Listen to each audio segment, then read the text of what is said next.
Thanks, Ben. Thanks, Bing. Thank you, Stephen. Thank you, Jackie. It's a pleasure to have an opportunity to talk to everybody today. I'm going to try to spend a few minutes talk about the impact that OCP and open hardware has had on the cloud industry. So we're trying to, a little bit behind, we'll try to go a little quickly here. Catch up, I don't want to stand between you and lunch later on, so. Okay. Quick history lesson, kind of understand where we came from before we can understand where we need to go. Back in the telegraph days and early telephone industry, we had relays that patched the wires together and connected the phone calls. That, on the picture on the left, is one of those early relays. AT&T was actually American Telephone and Telegraph, and the telegraph was used to also do railroad switching at the time. And so that relay on the left actually was not only used for telephone switching, but also for rail switching. As the industry grew out back in 1911, they needed to figure out where to put those relays as they grew, and they built a rack that those relays could go into. And by 1922, AT&T was deploying those standard racks, and they actually called it the AT&T Relay Rack. And that rack became a de facto standard, and by 1934, that rack that was deployed beginning as early as 1911 was actually documented, and the dimensions were defined, and it became the standard that we know today is the EIA 310 rack. So the racks that you are deploying today in your cloud hardware go back to 1911. So you understand where the problem comes from. Okay, let's move on. Thank God OCP was created in 2011 with the mission of trying to fix that 100-year-old legacy. Thanks to the vision of Facebook and Intel and Rackspace, they created the Open Compute Project with the mission of really redesigning hardware, optimizing that hardware to deliver efficient cloud services and compute infrastructure. Today we have about 200 member companies. We have about 6,000 to 8,000 engineers that participate with this open community. We have events held around the world. We have workshops held around the world. We have a summit event on March 20th and 21st here in San Jose. We end up with over 3,000 people that attend. It's a 2-day session. We have about 85 different presentations that are made. This is an opportunity for people from all over the world to come together and collaborate on collaborate on open hardware and actually some open firmware and open software opportunities as well. We look for fellow travelers, people that can work together as adopters, as cloud operators, work together to kind of pool their buying resources and articulate to the suppliers what they need in the future. And obviously, we encourage that open source and that collaboration. And again, our motto is to enable this industry to consume, collaborate, and contribute, and we provide the community to do that.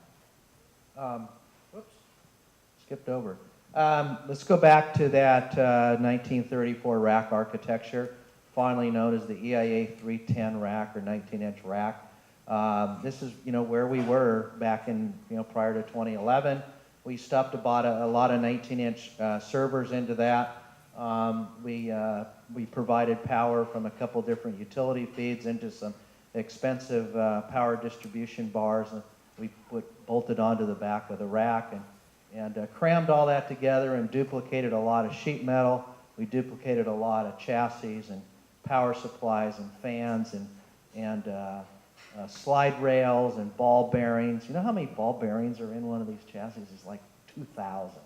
It's amazing the redundancy that we have in that thing. 42U rack usually has 80 power supplies in it. We design it for an 8 or 10 kilowatt load, yet we buy 45,000 watts of power and shove in there. A real waste. And again, as the cloud industry was evolving, a lot of the leaders in our industry, Microsoft and Amazon and eBay and Google and Facebook recognize that there's a better way to do it. And Facebook said, hey, I'm going to share my design. And that design became what we call today Open Rack. Basically, they said, hey, I'm going to disaggregate some of these devices. I'm going to create a vanity-free compute node and a network switch. I'm going to get rid of all those power supplies, and I'm going to bring in power into a central power shelf. And the beauty about that is that now I bring my power whip. I can actually feed it for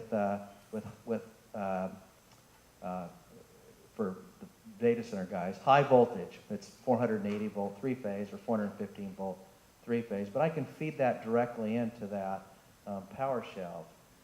And the power rectifiers love three-phase power. It's really efficient.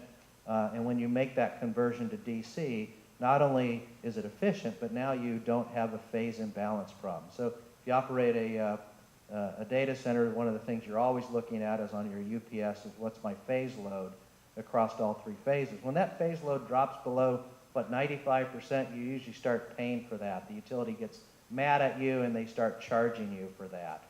So the beauty here is you're always in phase balance. And these rectifiers run at 94, 95, 96% efficient. And then we just distribute that power over 12-volt bus bars to all the equipment, and therefore we got rid of those 80 power supplies that we duplicated. We also have full resiliency in that power shelf, and there's lots of different suppliers that provide that. They still have A and B fade from the utilities, so you have failover there, and you have failover by phase and power balancing.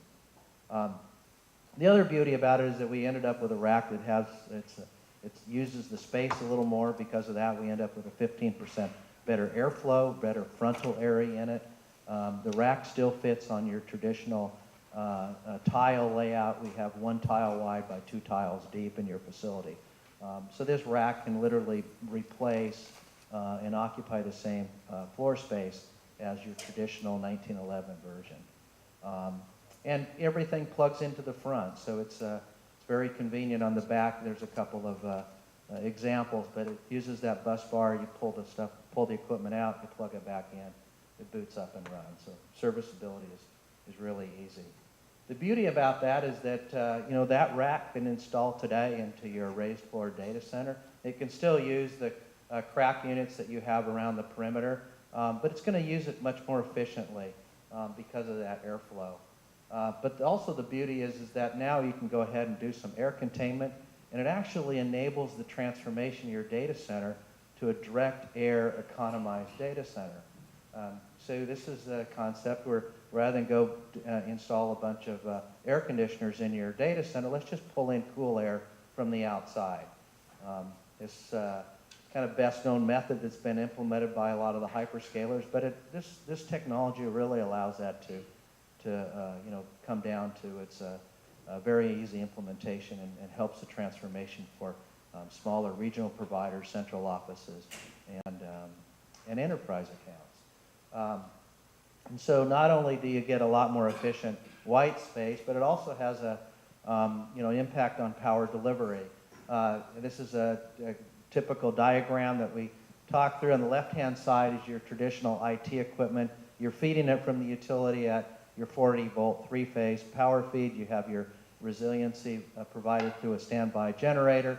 That goes into UPS systems. Most UPS systems do double conversion, where they convert from that 480-volt down to the battery voltage or DC voltage, and then from there it's converted back. So it has to do 2 different conversions.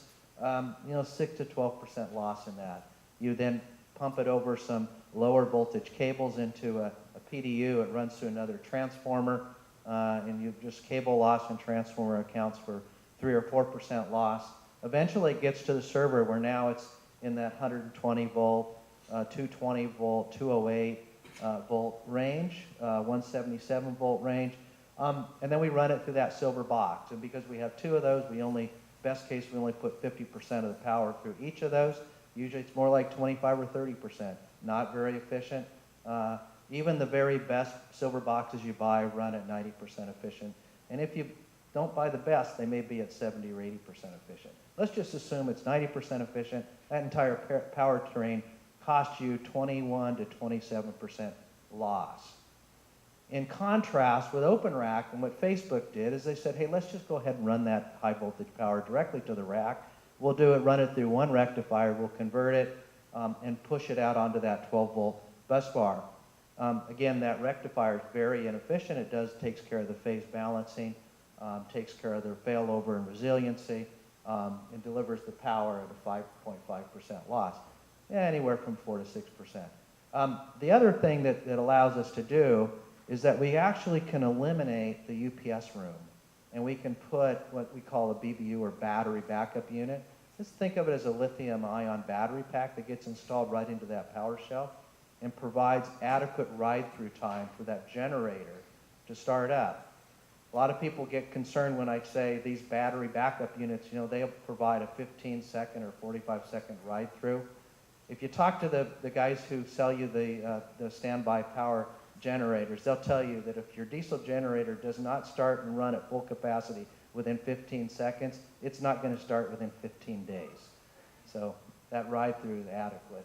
But the net is that you get about a 20% improvement by doing that. And that power improvement allows you to go build out more IT equipment in your facility. It's not adding any heat, so you can utilize your existing facilities for that. Well, what does that mean to the rest of the facility or outside that white space? Well, this is what your data center looks like outside of the white space. You have chillers, crack units, UPSs, cooling towers. Probably a third of your property is built out with that type of equipment. Probably represents, probably close to 20 or 30% of your CapEx expenditure. First thing we do is we eliminate the chillers and with the cooling towers, because now we can bring in the fresh air. Even if we don't eliminate them completely, we can still segregate part of the data center through this transformation, have some of it run at higher extended temperatures and still run the old equipment through that. So it kind of allows you to build out and scale the amount of capacity that you're providing to your customer. Also, we eliminate the UPS. And at the net, we end up with a pretty simple diagram. We just freed up about 25 to 30% of our CapEx budget by doing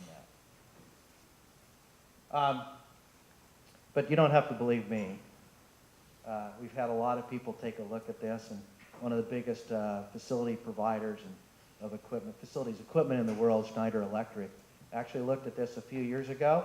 And they said, wow, this is pretty exciting. Not only do we agree with you, we're going to show our customers how you can benefit from that. They have many white papers and tools. I happened to Google Schneider Electric. By the way, they're also a participant and a community member, and one of their employees actually leads our data center project. And they have a tool, and they say it's about a 35% improvement in CapEx expenditure. Another company out of London, Romanet, they provide software simulation for data centers. They also say not only is it a CapEx improvement, but it's a OpEx improvement. They're showing on their site analysis tool up to a 23% improvement. You're going to hear more about this, but one of the other features is that across all of our products, all of our open compute products, we try to drive for very simplistic products, vanity-free, highly usable, scalable, efficient. And so we look to make sure things are toolless. We're at a recent conference in Broadband World Forum. One of my colleagues, Archana Haylock, and I'll have Archana stand up and wave real quick. She is our community manager. If you want to get involved in open compute, we would invite everybody here to get involved. Please see Archana, and she can tell you how to get involved. We were actually, a couple of months ago, we were together in Berlin, and this is the first time that she saw an open rack solution. We had it built up, fully populated, and I said, hey, let's just see how quickly you can replace a DIMM. We always say, hey, it's a toolless, you don't need to have a bunch of hand tools to do it. And so, having never seen open rack, she was able to disconnect the cables, pull the sled out, take the top cover off, take a DIMM out, put it back in, put the sled back into the open rack, and reattach the cables in 90 seconds.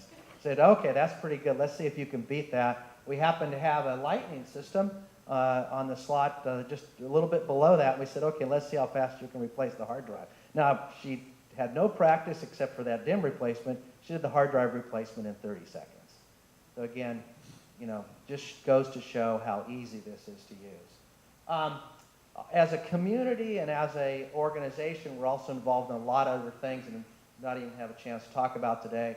The disaggregation and network switch is just one of those.